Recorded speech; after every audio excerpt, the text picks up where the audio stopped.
Um, Hi, good afternoon. I don't know if it's afternoon wherever you are while you're listening to this.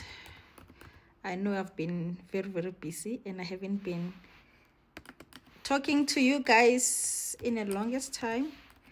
So in between my busiest schedule, let's catch up. So there's something that's been in my heart, but I just never got time to speak about it. You can see behind me. This is a thesis of my dear friend. Look at it. It talked to, it's bioethics. It's master's MSc in bioethics, reporting of gender-based violence on abused women's behalf. So this is a gentleman, the author, the PI, the author. There, it's Tlulu. Tlulu is a good friend of mine. We actually did masters together. We met during my masters at UP. And then this is here. He's another masters that he conducted with Stellenbosch. And this is cum laude, guys. He got cum laude. But let's talk briefly about... oh my God, excuse me. I really apologize. I'm so exhausted. Anyway, we're gonna talk about this because anything public health related or anything that has an effect or an impact on public health, I'll always have a say as your dear public health specialist. So this is GBV, and GBV is everyone's business, right? So this thing must never actually go black on me. So it talks to the reporting of GBV. So I'm going to also add on what he had written, of which this is really big up. I'm using his thesis actually. Number one, obviously, to take pride of this good friend of mine and the work that he's doing, considering that he's a man as well. This coming from a man's perspective, it is just so comforting. So it's beautiful to know that there's gentlemen. Not all men are, all these names that people normally call them. Our circles, we have brothers and friends, and we have good men in our circles. So each time we bash men, we know very well that we don't mean all men. We just know that in general, majority of men are not behaving well, hence such topics. Anyway, on GBV cases, there's pros and cons in reporting GBV. Think about it. When a GBV case comes to the hospital, and then the medical attendant on duty will have to report, right? Even the family members, when you know a GBV case, you need to report. Otherwise, you are also perpetuating the GBV. So in terms of reporting, there's pros and cons, because one would argue that reporting on their behalf, if the victim didn't say report, you put them in danger, and then they might face if they expose now, you're indirectly exposing the perpetrator, so they may face the punishment from the perpetrator themselves. So it's better to wait for their consent. I'm a champion of consent. I always preach consent, and for me it separates the good men and the toxic men who comprehend no consent very well, and those who don't. But now we're talking about healthcare worker consent in reporting GBV. So sometimes, I believe most of the time, well, it's my thinking, I don't have data to prove this, I think women not all the time will consent for you to report the matter, whether it's rape, whether it's physical abuse, whether it's any form of abuse. I don't think they would always consent for you to report. But nonetheless, it's a legal obligation. As a healthcare worker, you have to report whether the person agrees or they want or what. So in a matter of protecting them or listening to them when they don't want to come out at that time,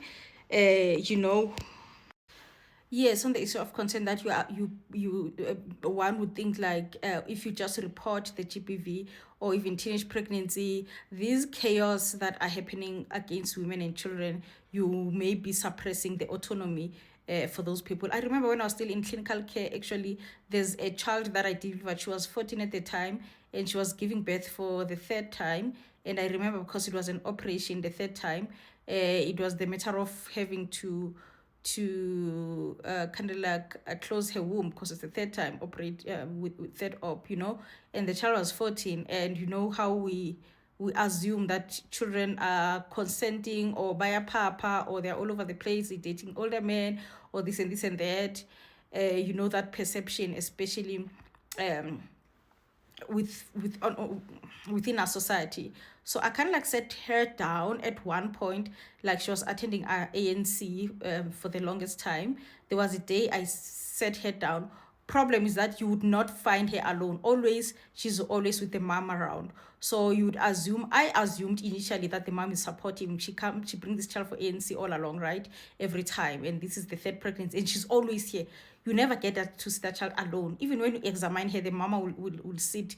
If you said, Mama, would you please step outside? She'll sit by the door, So I think it was the day when we were preparing her for theater to deliver that particular pregnancy on that year.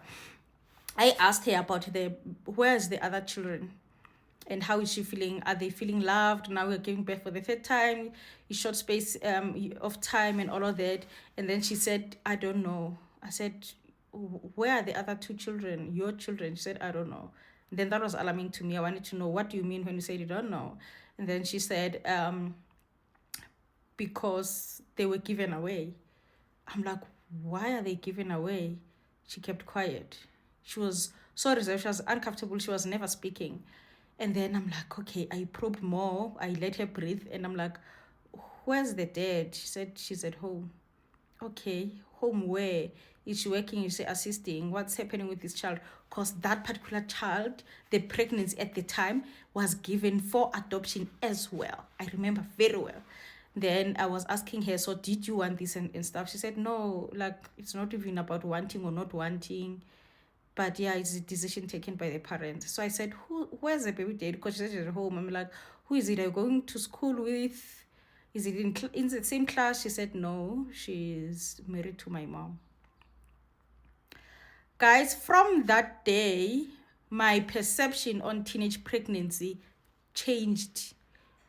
If you know me, you know how much I stand for teenage pregnancy. I don't want to know that some might have consented to sex, but I know that majority of teenage pregnancies are GBV cases. So technically that child was impregnated by the stepdad. Anyway, if we are saying we will wait, or we need to only report the GBV cases provided the victim gives us consent as healthcare workers, we're not doing justice to the system. We're not doing justice to this dilemma, the GBV dilemma we are facing. Because the GBV case, now that I'm a public health specialist, when I bring on my epidemiologic mind, is more of a public health concern, not just an individual concern. Right now, it's a national public health concern, this GBV thing. So it requires a public health necessity as well. So even during the health emergencies, we report the cases so that we can know the spread, we can know the patterns, we can predict the occurrence. Then we are able to institute the control measures on how we control it. But without data and true data, we are not able to know the magnitude of the problem and do anything about it. So reporting goes beyond just individual obligations. It's a public health concern. It needs public health. It's a public health necessity. Also, it's an ethical necessity as well, because this person, if they not stopped from what they're doing, they continue to do the same to others. So one way or the other, it's not really infringing on the survivor's autonomy, but really is to protect the survivor themselves, but also the subsequent victims. So it is really a necessity to me more than anything. And there's also like psychological and emotional impact that abuse does to a person. So there's a window where they are scared, they can't think straight, they can't be trusted with their own judgment. You cannot rely on such a person to take informed decisions, because the decisions they are taking during this time, it's definitely not informed at all. I'm gonna have to do part 2, because this is very interesting. I'm coming back with a part 2.